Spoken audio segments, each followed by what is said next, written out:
Just as negotiations for an end to the war in Ukraine started, British commentators and politicians began a pro-war campaign. Anyone who cares about stopping aggression and expansionism should side with Ukraine trying to defend its sovereign territory. Radio host Ian Dale tweeted, "Europe must rearm and do it quickly." British Prime Minister Keir Starmer even floated the idea of deploying British troops on Ukrainian soil.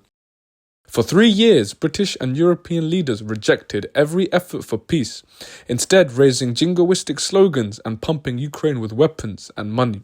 They claimed they must beat Putin and win the war, a war which would be impossible to win without a full-scale and direct confrontation with Russia, a major nuclear power. In the early days of the war, reports suggested that a peace agreement was possible between Russia and Ukraine, with the country's leaders even planning to meet. However, former British Prime Minister Boris Johnson travelled to Kiev and persuaded Zelensky to stop negotiating with Putin and instead adopt a policy of maximum pressure.